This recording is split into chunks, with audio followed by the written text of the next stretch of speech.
Today, a CRT.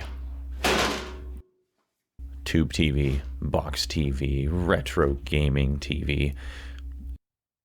This one is in particularly rough shape. It has heavy damage to the glass, the body's messed up, and the amount of wear on these buttons tells me it has a lot of hours of use. But who cares, right? It's a junky old TV that nobody wants. No. I made the mistake of thinking that when I started scrapping for metals, when I would find a half a dozen of these left in alleys every time I went out. But that's not the case anymore. Now it's pretty simple to get the back off, and that will reveal and we've got the yoke, the degaussing cable, and the circuit board comes out pretty quickly. So I'm going to take all these wires and we're just going to pick all of the bits and pieces out of here.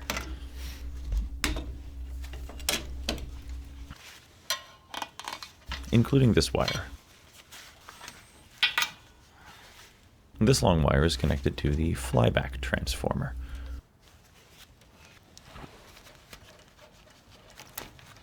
I was glad to find this one in such rough shape though, because I really wanted to make this video to talk about CRTs, and it starts with the first rule of scrapping, which is scrap value is the absolute lowest value for anything. And although basically everyone was excited to get these glass monoliths out of their homes when thin wall-mounted TVs started becoming affordable, are flat screens actually better? This isn't the video for me to get into all the technical details, and I'd likely embarrass myself with my limited understanding of how they actually work. But these older style displays were optimized for the media at the time, and vice versa.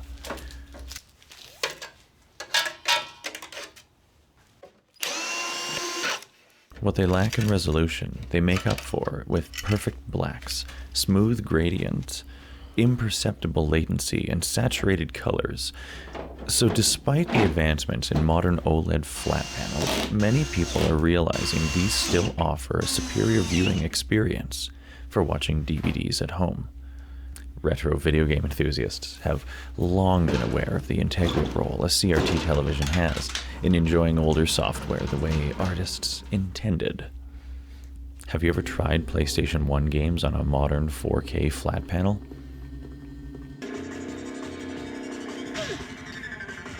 Ew. Compared to enjoying the transparency effects and edge softening and shade blending on that older software the way they were designed, as viewed through a grill of softly glowing phosphors. I said I wasn't going to, and then I started anyway. My point is, people want these. More people than you may realize. The parts inside don't last forever, and nobody is making more of them. When they're gone, they're gone. And if it wasn't obvious yet, I have a personal appreciation for them, and I'd like to at least delay their complete erasure. As a side note, it might be fun to smash the front glass for the visual, and I've heard rumor that these have roughly a pound of lead in them, which coats the inside of the tube to protect the viewer from the radiation emitted by the electron gun which illuminates the phosphors. Don't think about it too hard, but smashing the glass would not only make a mess, but then I couldn't drop it off at a free electronics recycling location. Back to the task at hand. The plastic and glass now removed, this is what we're left with. Let's get that a little more organized. We'll deal with the board later, and the speakers are pretty much just going to be steel. So this piece here, this is the degaussing wire, and normally this is a good bit of copper, but I can tell by the weight that this is not what I was hoping for. See, aluminum. Many manufacturers swapped over to aluminum degaussing cables when they realized it didn't make that much of a difference in the long run. And this is a Panasonic, a pretty good brand, so this cable being aluminum inside is fairly likely.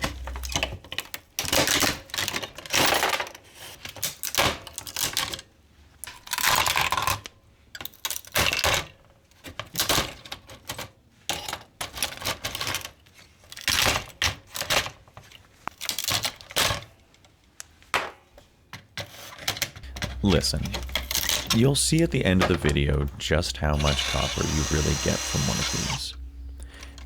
And if you find one, rather than waste time and energy tearing it down, just take a couple pictures and list it for sale first. And yes, some of them can be worth quite a bit, like a professional grade broadcast monitor. But there are so many more noteworthy sets. Basically anything made by Sony, or Toshiba, or Panasonic, or JVC, or Mitsubishi. But even companies like Sanyo, RCA, and Zenith, and General Electric also made really high quality products for most of their history before they were bought out and cannibalized into the junk that they're known for today. And yes, also computer monitor CRTs. A few people would miss a Westinghouse or Citizen tube, but you don't need to know any of this stuff. Just take a picture and list it for $20, and chances are it'll be gone the same day. Bonus points if it has interesting retro style or more than just RF input, like composite, S-video, or component.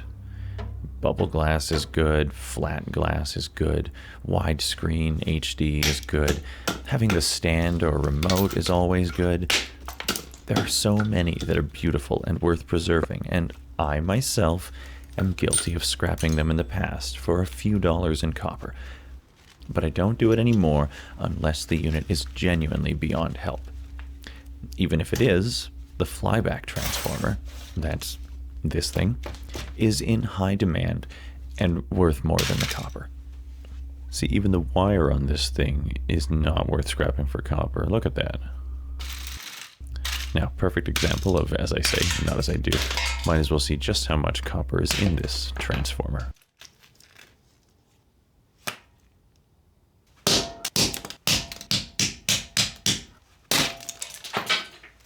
And yeah, it certainly looks good, but when you get right in there, there's more plastic than copper.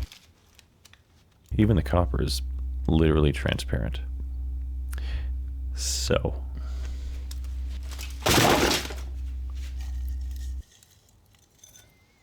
on to one of my favorite parts and see just how much is actually in there.